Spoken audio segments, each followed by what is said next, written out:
Hello, everybody, and welcome. It's a beautiful day here in Joshua Tree.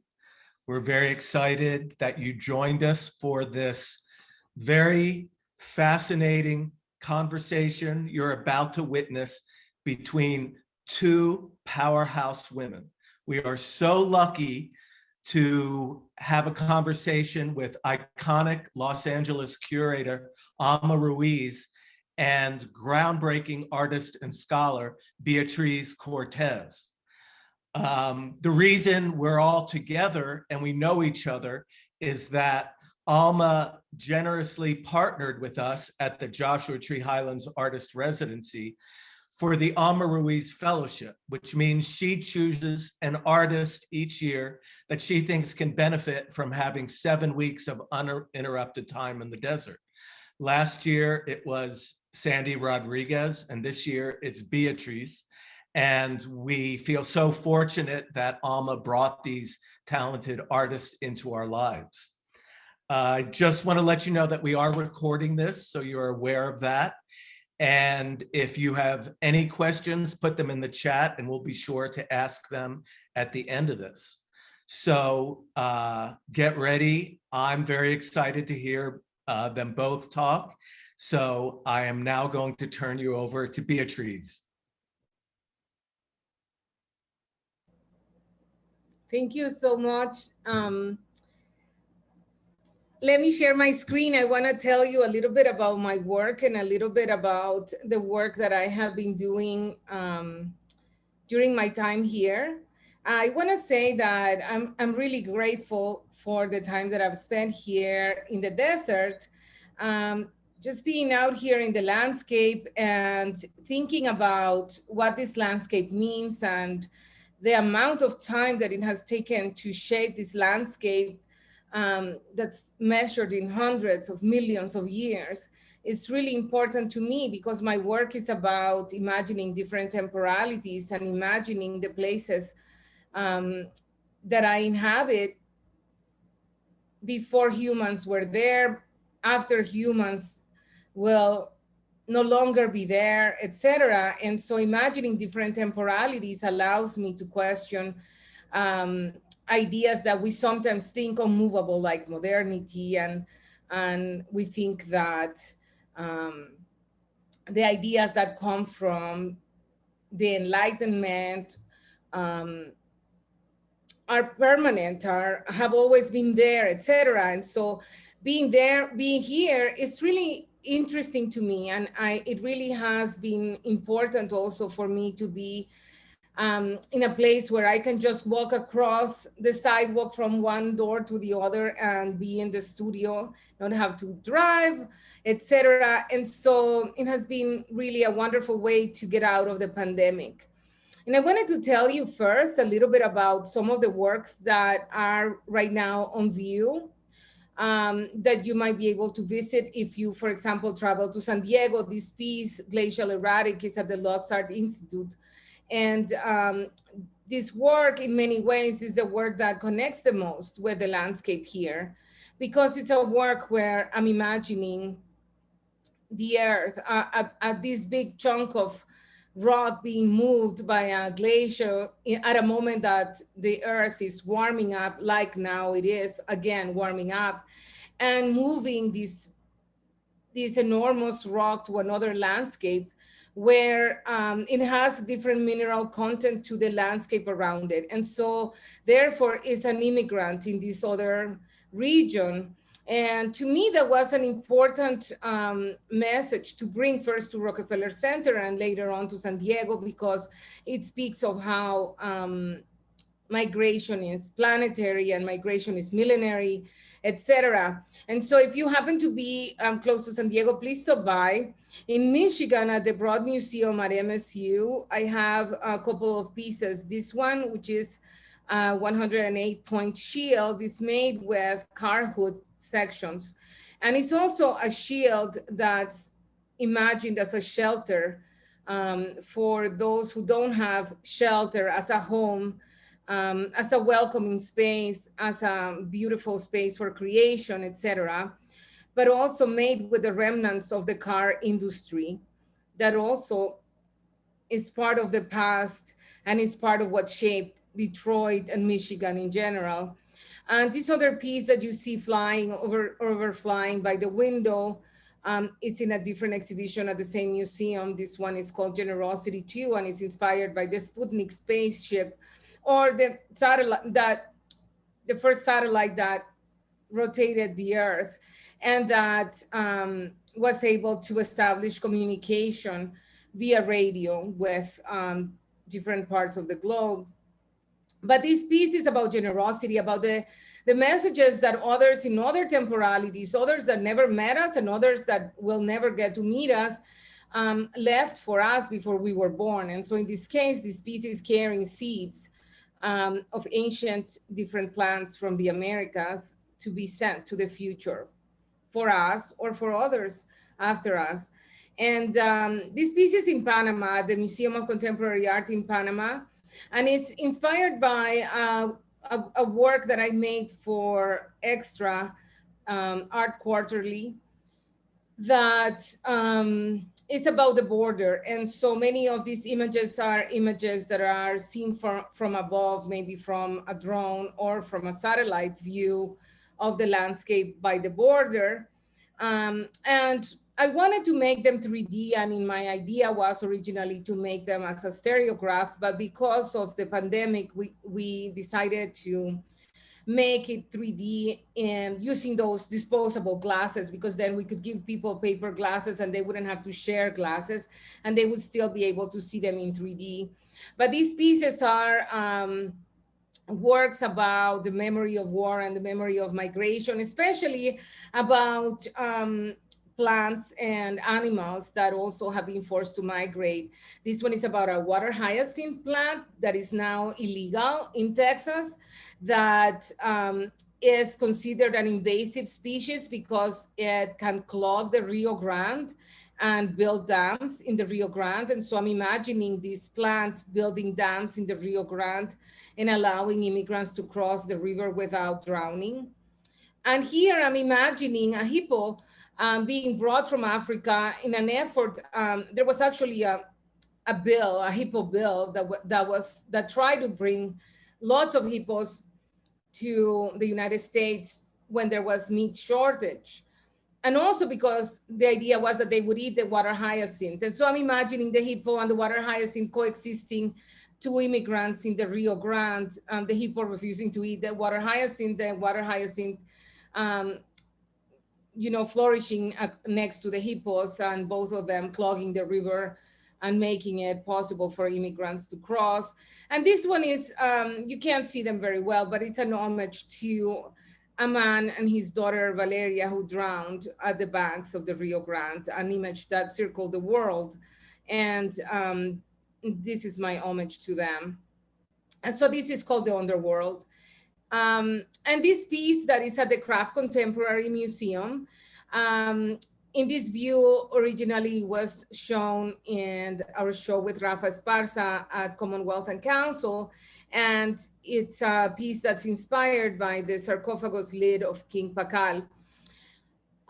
In many ways, for me, it's important to imagine indigenous peoples in the future, because the narratives of our nations always imagine indigenous peoples in the past. And so, for example, we talk about indigenous peoples as if they were our roots, as if they were our ancestors, but indigenous peoples are our neighbors, they're our collaborators, our co-thinkers. And I want to make sure and avoid contributing to that narrative about pushing them towards the past.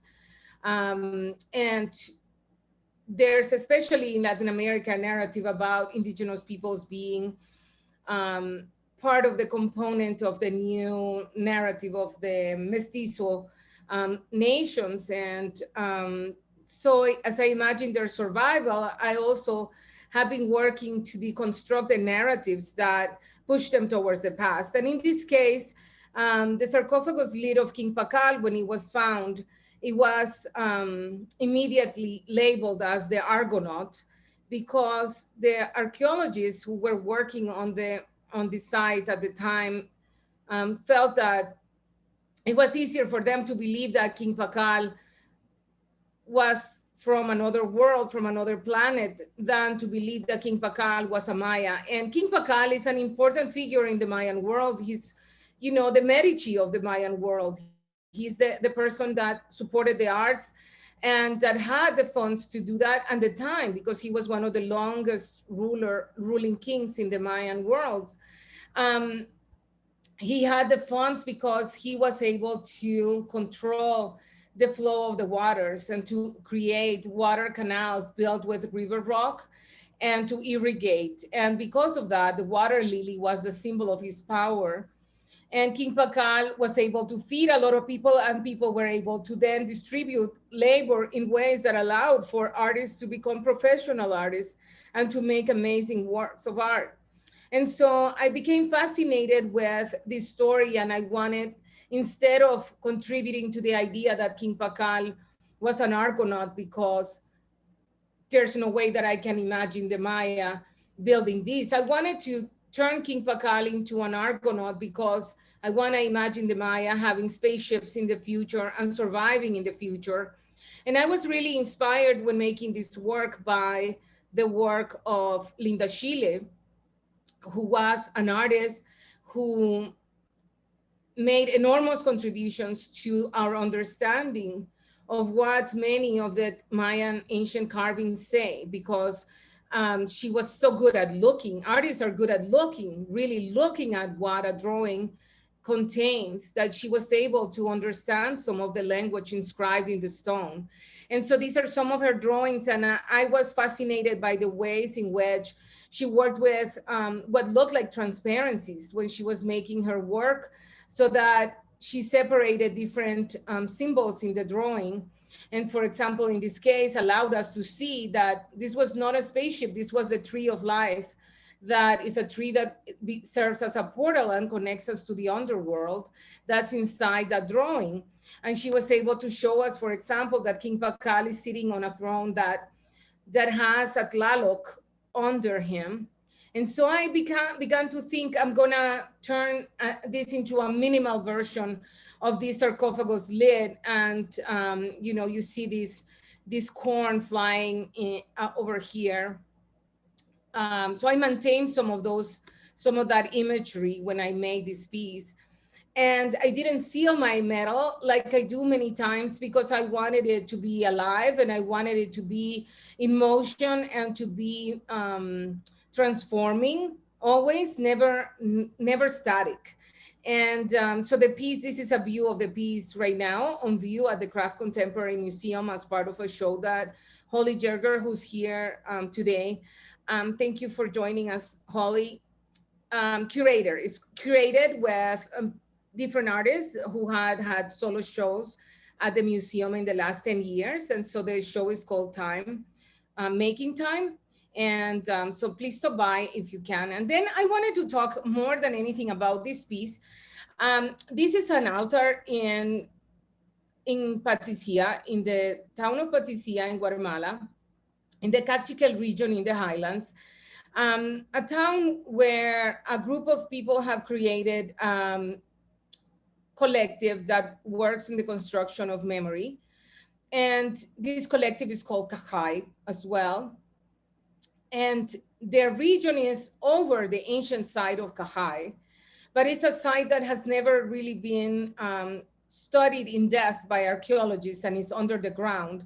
So it looks like each of the twin temples looks like it's a hill. And in this town, the Kaqjay people find ancient objects that come out from under the earth all the time.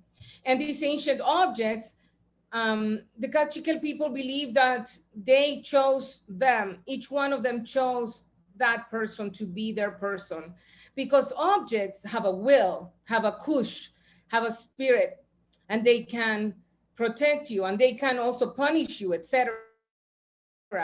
And this altar came out of the ground inside the patio of the house of Don Julian in this town. And Don Julian, in many ways, had to dedicate part of his life to caring for this altar. the government tried to come and get this altar because it's such an important piece, and the altar decided not to go. They were not able, in other words, to remove it from the temple that it is attached to under the ground.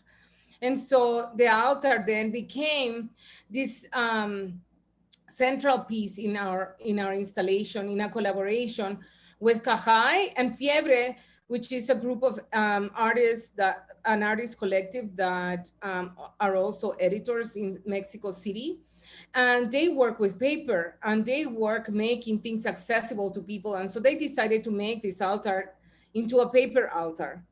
And in their effort to make a paper altar, it impacted me because I decided to make a stone altar made of steel that also looked like a paper altar, so that it would enter into conversation with all of us. And I had water jet cut a life-size version of the altar, but using the paper version of their altar. And then on top of that, I built a structure underneath. And on top of that, I built the stone carvings by making it shape in metal and then welding it into piece. In my studio, we worked on this piece with Tatiana, who's my assistant, who's also here. So hello.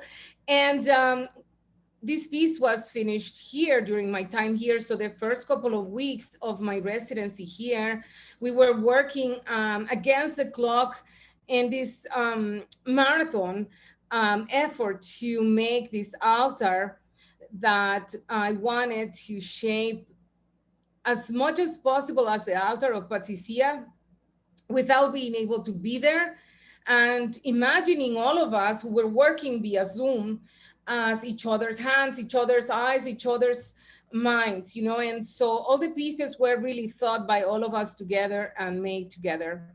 So this is the piece that is right now at LACE, at the Los Angeles Contemporary Exhibitions.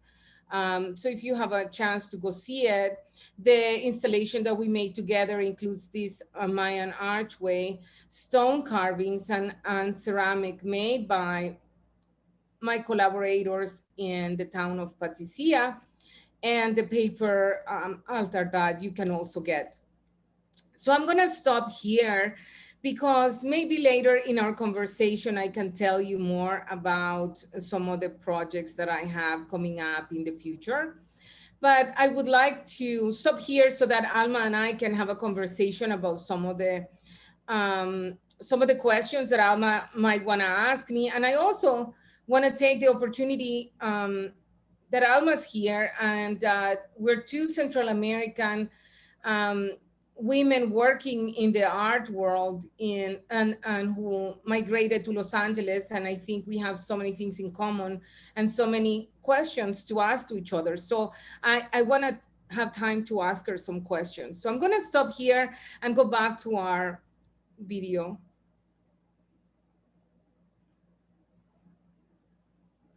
Hi, Alma. Hi.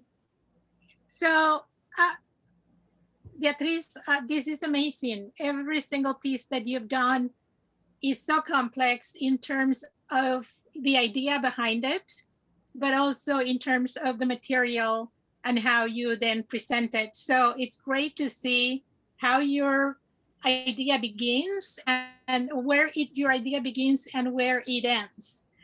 So I wanted to talk about the process, because I think that in as much as we hear about the process that many artists employ, I feel that your process, because you are an academic, you know, and you are also an artist, that both sort of feed off of each other, and that you approach your art also, you know, with a lot of research because of your academic background. You're used to doing research. So can you tell us, if you can walk us, you know, through you've spoken a little bit about the process of some of the pieces, but can you tell us how do where do your ideas begin, and how you take them from just being an idea, from being something subjective, to something that's more concrete, like, you know, the finished work, which is usually made of metal? Well, thank you, Alma. It's really good to see you. I haven't seen you for so long. I know. Yes. Yes, I mean, for me, the process is crucial because, as you say, I'm also a scholar, an intellectual, and in many ways, I'm a thinker of nomadism. And so improvising is a central part of my work, and I try very hard. I know I drive lots of people crazy with this, especially people who work with me in the studio. Take a long time getting used to this.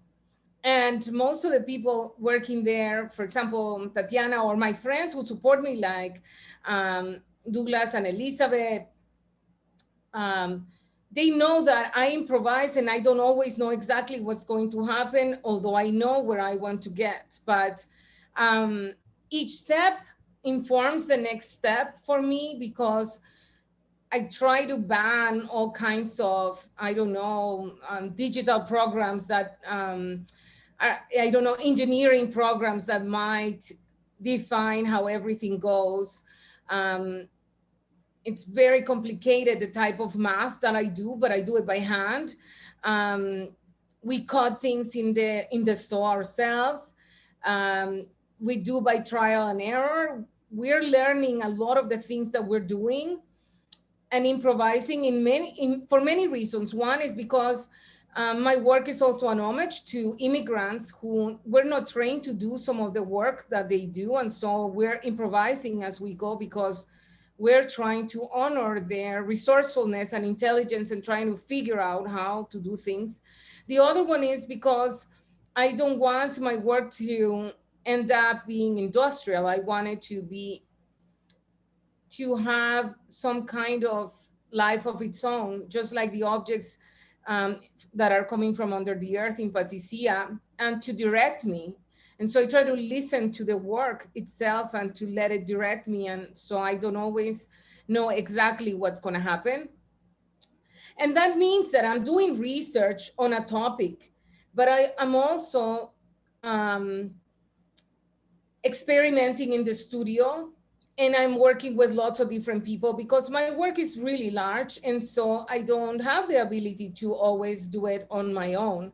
It's very rare that I can make a piece on my own. So I usually work in my studio with Tatiana, but lots of other people support me. And I'm really lucky that I have a lot of, a huge network of friends. Just to give you an idea for the piece for Kaqjay, my friends in Patzicía, in the indigenous community, they're super brilliant. They have doctorates, 2 of them, and the other one is finishing his doctorate, and the other one is studying archaeology.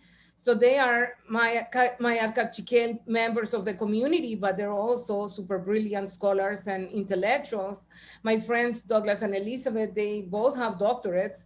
They're both anthropologists. And so the types of research that we're all doing is really complex. In the studio, Tatiana, she's improvising like me, and she's very much willing to improvise, but she's also an expert welder, and she can do things that are very difficult to do. And so we're doing things that are dangerous, difficult. We're pushing our boundaries, but we're trying to, the best of our abilities, to be as far away from doing industrial work as possible. And so that requires sometimes about a year to make the work.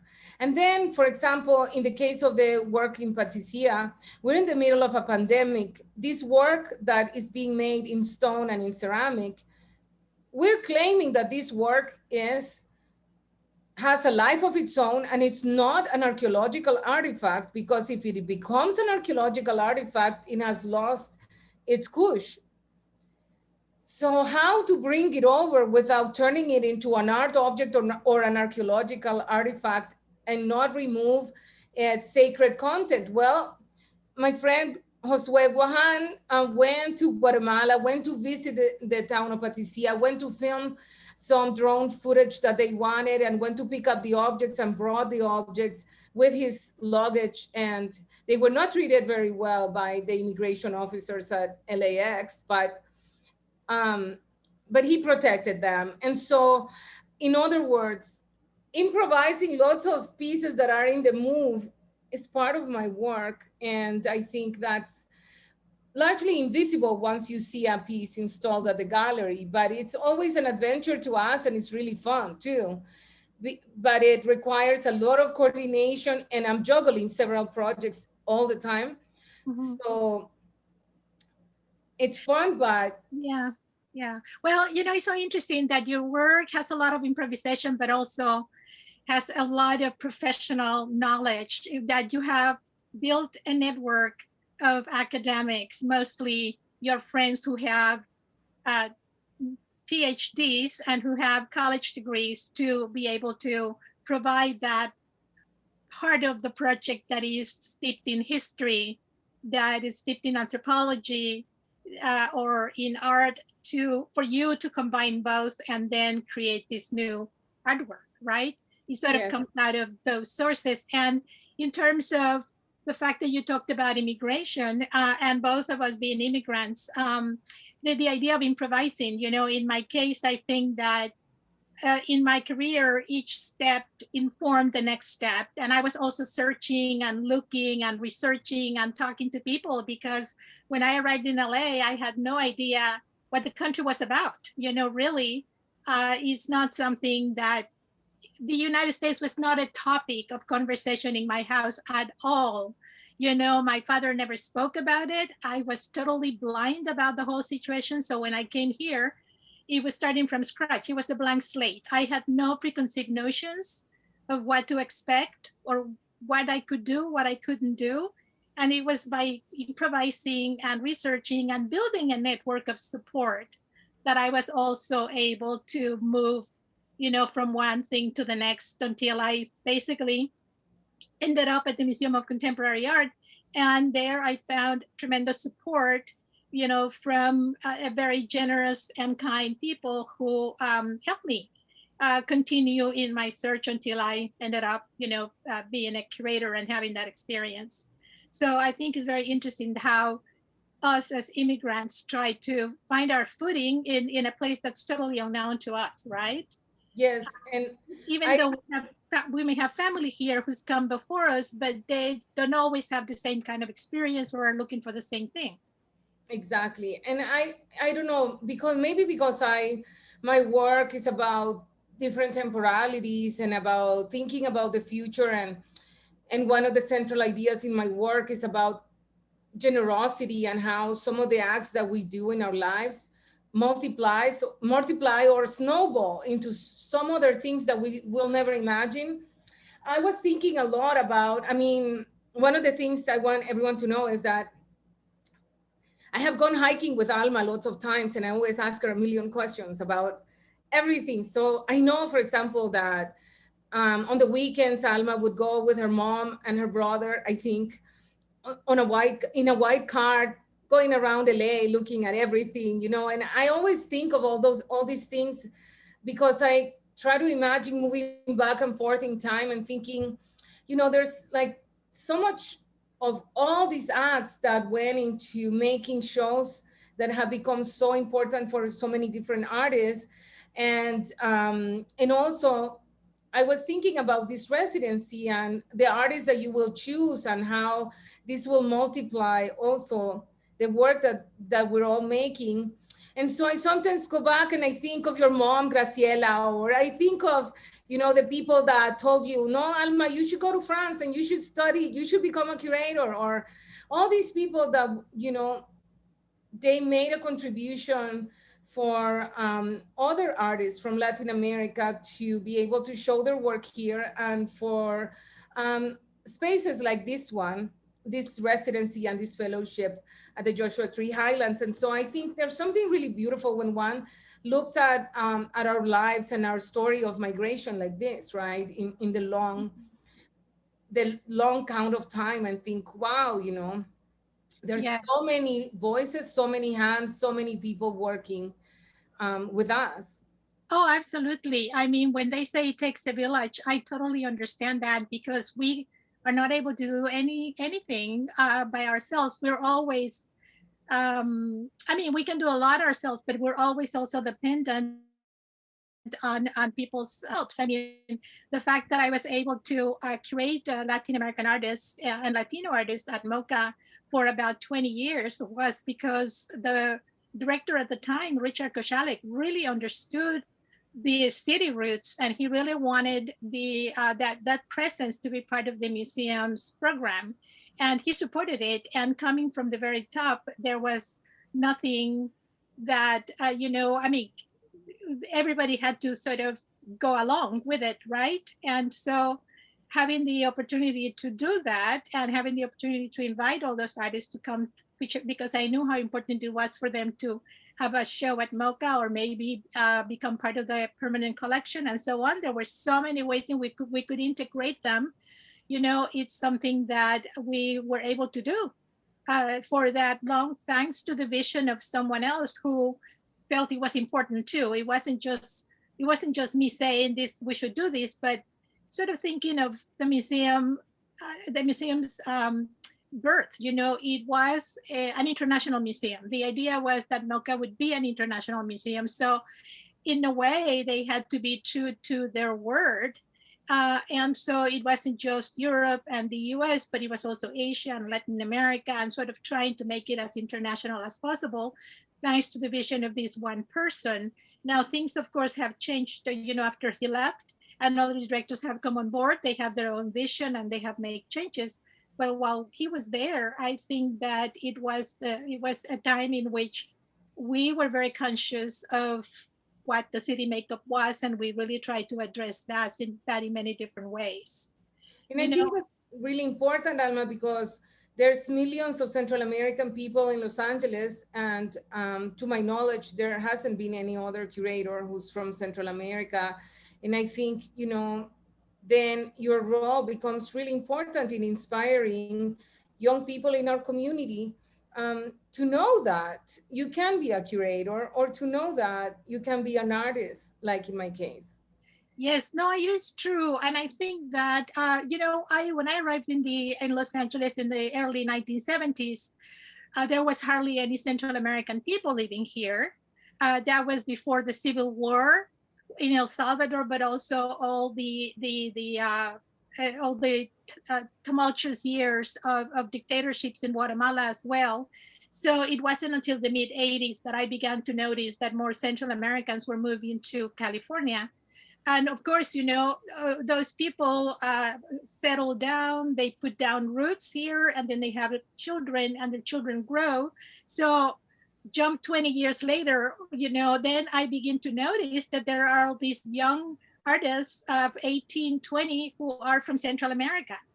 So that's when we begin to see that this the kind of more, you begin to notice, there is this artist from CalArts whose parents are from Guatemala, or there is this artist who went to UCLA and his parents are from Guatemala. And so it's interesting to see that in time, you see that these students, new immigrants, or first generation immigrants are also becoming artists as well. So that's something that it's become more prevalent, that I see a little bit more, but it's something that just started happening a few years ago, because, you have to give them time to grow and to become adults and then to find their place as artists. So I'm really happy that that is happening. So now I can think about, at least about 10 different artists from Central America who are practicing artists, who are working here.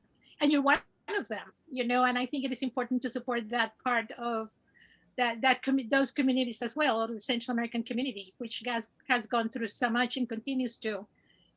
But they are here, they've gone to college, they have degrees, they are prepared, they're very talented, and now they're making their way in the art world as well. So I have a question for you, Beatriz, because you have,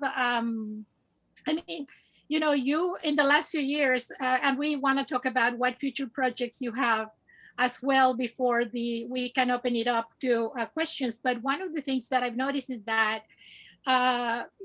you went back, you graduated in the 90s. You're one of the people that I know that has like the most college degrees. You have 5 college degrees, you have 1 bachelor's, 3 masters, 1 PhD, it's amazing. But I know that after, being an academic, after being a college professor for many years, you decided to go back to school and get a master's in fine arts. at Cal State Northridge, and then you then went on to CalArts and got a master's at CalArts too. So, and since then, you know, you've become more visible because I believe you have focused more on making art, and it's become quite a challenge for you to juggle both careers, right? Being a professor at the Central American Studies program at Cal State University Northridge, and then being an artist. And with a lot of success, I can say that as you become more known and you are invited to more exhibitions, I can certainly see your artistic career sort of overtaking your academic one. And I wanted to know if you've given any thought about what's going to happen, like in the next 3 to 5 years. Are you going to have to put academia behind you and focus on your art the way that many have done? John Baldessari had to do that. You know, he eventually abandoned CalArts because he was so busy as an artist, he couldn't handle. But also Enrique Martinez Zelaya, you know, who had tenure at Claremont Graduate University, you know, in the art department. He was teaching theory and criticism, and then he abandoned that to become a full-time painter. So do you see yourself following their steps because of the demand, let's say, that you have now with so many invitations and opportunities to create art? It is a really good question, but you know, Alma, like I said, I see myself like as a nomad, and I mean that in the Losian terms. And so I don't see any difference between making art and the stuff that I'm writing or reading. What becomes difficult is teaching, because I do have a heavy load at Cal State Northridge. And so, for example, right now that I have so many projects, I have taken a 1-year sabbatical and also a leave for 3 semesters. So I'll be gone for 3 semesters so that I can carry out the projects that are coming. And I do see that it becomes really difficult for me to juggle all the work that I'm doing. However, I don't ever see myself not writing or not publishing my work. I have, you know, in the last few years, I have published about 14 academic articles and book chapters, and I have, because what I'm doing research about for my sculptures, I'm also writing about. And so in that sense, I don't see a difference. In fact, one thing informs the other, and I'm just, you know, working on that. But in terms of teaching, it becomes difficult.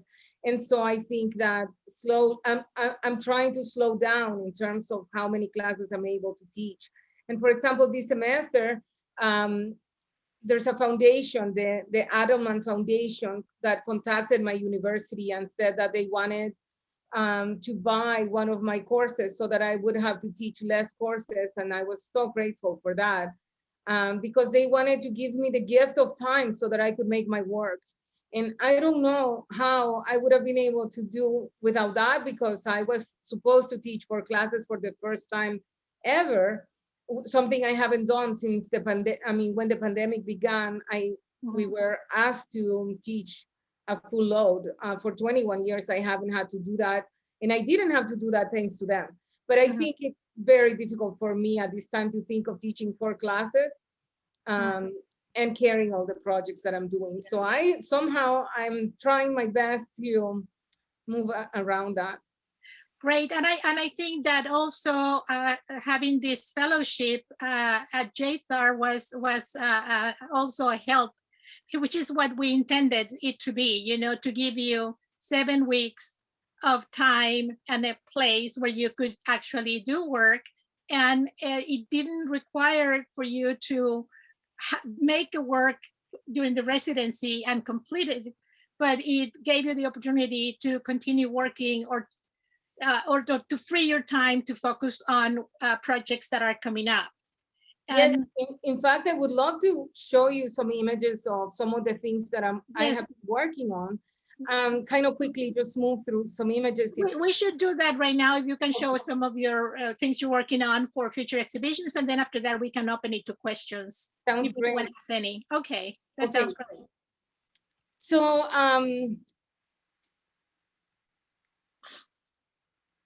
I also like, let me tell you, I also like the fact that you put pine needles on the floor at Lace.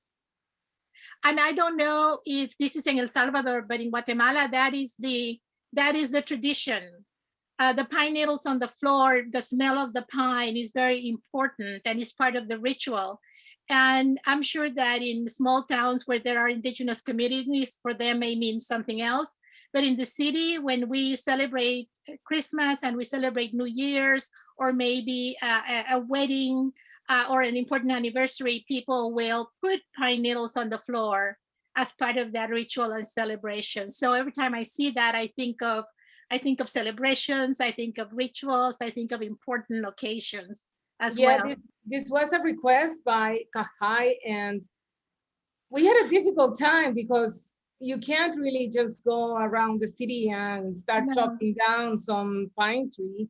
Yes. So we were lucky that the curator at Lace, Daniela, had a friend in La Crescenta who had a pine tree that allowed us to trim, but it was part of the content that Kaqjay wanted for the show. Yeah, okay, that's great.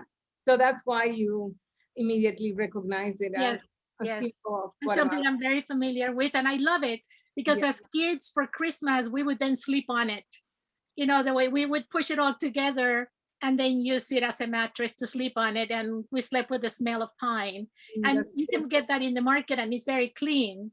So, you know, that's why you can do it that way. It's over there, you can get bags and bags of pine. Yes, right. And also there's something beautiful about opening the door at Lace and then the smell of the pine. The smell of the pine. It's really beautiful. Well, I have been making some roots for a show that I have at Art Basel with Commonwealth and Council. So there's a series of roots that I made before for my show at Becoming Atmosphere, but the ones that I'm making here are some new ones. And all these works are about the world that's not meant for humans, that exists under the earth. So that's some of the things that I have been making, but more importantly, I've been working on a piece that's made with steel, but that represents a cherry blossom tree. And it's a conversation about the Huntington Gardens and Descanso Gardens, but the collections of camellias and other plants that Japanese gardeners had in their nurseries when they were forced to relocate to detention centers in Manzanar and other places across the country after the bombing of Pearl Harbor. And so the narrative has always been that these camellias and these plants were bought at fair price. But what is a fair price when you have to get rid of the entire inventory of your lifetime's work as a gardener? I don't know. But the fact is that all these camellias that we now have as the collections of Los Angeles camellias were created by the Japanese gardeners. And when they were sent to Manzanar and the children were in detention there, they built gardens for the children with cherry blossom trees and archways and a koi pond and other things. And so this piece is called Message from Manzanar, and it's a piece that, and the children's garden, it's a piece that is meant to imagine that these gardeners are telling us something about what to do if the children in our community are in detention centers, or at least they're telling us do something. Right. So this piece is going to open at Descanso Gardens on June 26th. And I'm working on this. This is a model in miniature version, but I'm working on a large scale work that is called Chultún El Semillero. And it's inspired by the chultunes, or cisternas or cisterns that were carved in the ground, in the stone, in the stone that was the ground in Yucatan, in the areas where there were no cenotes.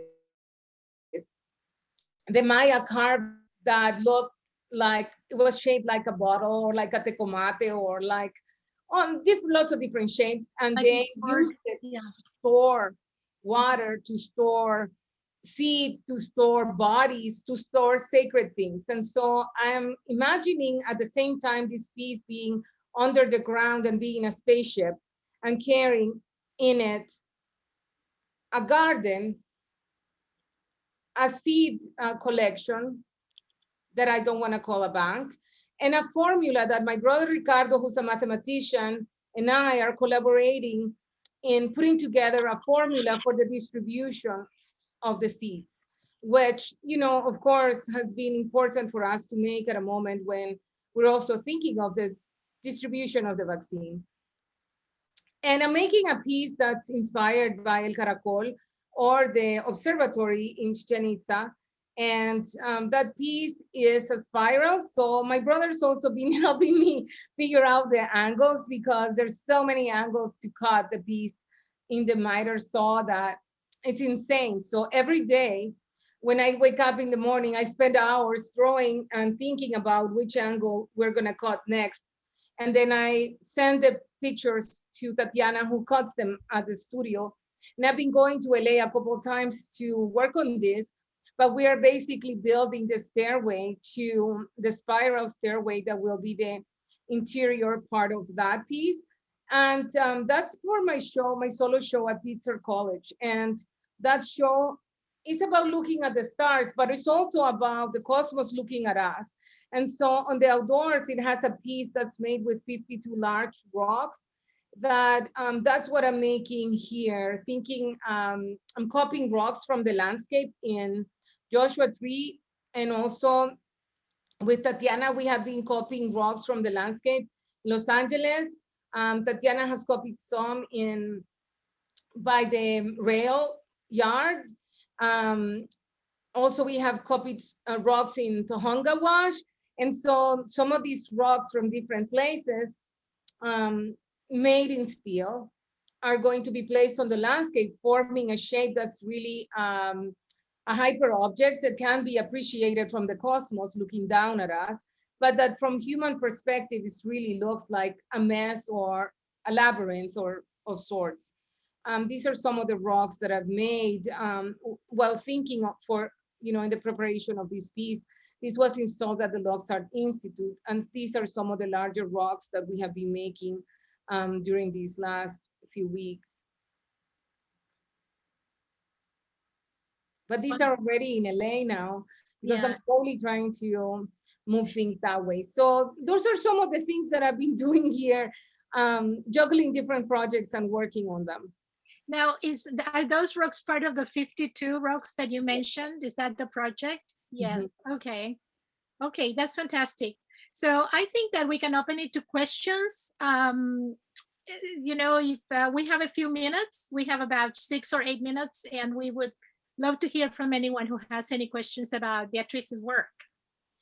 While we're waiting, I have a question. I'm so taken by the relationship between you two, and hearing your conversation, it feels almost historic, and your similarities, your immigrant experience, having to improvise because you were trailblazers, basically. And I wonder about your first interaction, your first meeting. Were you aware of each other? Was it a chemical reaction, or was it just very normal? I'm interested because you're both so inspirational, and I wonder how that seed was planted, how you met. How did we meet, Beatriz? I meet so many artists on a regular basis. You know?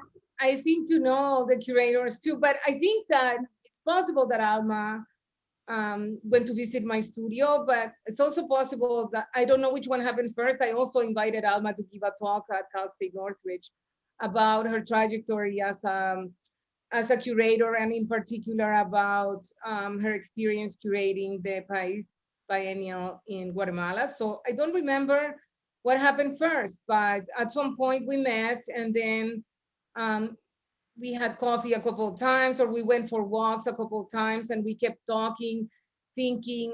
Alma was really interested in also in the Department of Central American and Transborder Studies, which is the only one of its kind in the United States. And so she has supported us in many projects, donated part of her library to our department library and our university. And so I don't remember exactly what happened first, Alma. I have no idea. Yeah, I don't remember exactly, but I think that I may have been intrigued by the fact that you were from El Salvador, because I had not met any artists from El Salvador here. You know, so in every time I heard of someone who was from Central America, I tried to meet them and find out what they were doing. And that's how I met, I think that's how I met you. That's how I met Neri Gabriel Lemus, also Luis Flores, you know, all these artists who have a Central American background. So it must have been, perhaps I saw one of your works at LACE at the time, I guess. That's what may have sort of sparked my curiosity and interest. And so, yes, we met, you know, and then we realized that we had many things perhaps in common, but also we sort of connected on many different levels and began our friendship. And I remember that when I did, by the way, Jim and Frederick traveled to Guatemala for the Pais Biennials. They were there for a few days and they were able to see that as well and see a little bit of the country. And then I was at Cal State University in Northridge with Beatriz at some point, and we were walking around the campus, and she found a little plant that turned out to be a ceiba tree, you know, and the ceiba is the national tree of Guatemala, and it's an ancient sacred tree. So there are ceiba trees on campus. So she picked up this little plant and gave it to me. And I brought it home and put it in a pot. And for a while, I thought it was going to die because it kept on sprouting 1 or 2 leaves, and then the leaves would die. But now it's huge. It finally took root, you know, and it's this beautiful little plant that I have. So recently we were talking about, what am I going to do with this tree? You know, because I cannot let it grow, you know, as a regular tree. Maybe it'll become a bonsai or something like that. But it's, we cannot hear you. We'll plant it in the desert. It's more of a tropical tree. So maybe Venice Beach would be a better place. Okay. Yes. Yes. I don't know if there are any questions from anyone else. Well, the point is, I'm glad you two did come together because we couldn't be prouder to be associated with both of you. So thank you. Thank you for your gift of friendship. Thank you for your gift of your time today. Beatriz, your work is spectacular. Your new work is just as amazing as all the work we have seen. So it's going to be very exciting to follow you. So no, on the contrary, thank you. Thank you so much. Yeah, and we need to see the new works at the Descanso Gardens. And I think you have you seen the lace piece? Yes, they already? have. Yes. You have. And I would encourage anyone listening today, if you have the opportunity to go to both the Lace and the Craft Contemporary, it's well worth your time to visit these shows. I mean, there are other artists showing as well, but you'll get a better sense of what Beatriz has been doing here at the residency. And we both feel very fortunate to have met both of you and had you in our lives. It's definitely enriched our community, and we appreciate that. Thank you. Thank you. And I want to say thank you to you for the opportunity also to bring artists to Joshua Tree. I think this experience is life-changing in many ways. And I think both Sandy last year benefited tremendously from it. And I think Beatriz is doing the same. So thank you for providing artists what they need the most, which is time. You know, first of all, time. Second, a place to work and be inspired. And of course, any financial aid that they can get also is welcome. So you are really doing an important job. You have no idea what your your residency does to artists in a lifetime, but thank you for being there, and thank you for having set up the residency and the opportunity for these artists to have the time they deserve and need to do their work and grow. Yes, Thank you you. so much. I hope everybody watching is enjoying watching our love fest. Yes, I know. Yeah, I hope so. And it will continue. So we look forward to more. I just want to remind the viewers that the 15th anniversary Yes. show for Joshua Tree Highlands Artist Residency is going to be at the San Bernardino County Museum from September 18th to January 3rd, 2022. And Alma is curating with us. It's going to be a great show, so stay tuned for that. And this was just a wonderful conversation. Yeah, and Thank you. If you're not on our mailing list, you might want to send us information, and we'll send you an invite to the shows in September as well. And that's at info@jthar.com. Great. Okay. Thank you. Thank you both. Thank you. Okay, goodbye. Thank you all. Thanks, guys. Thanks.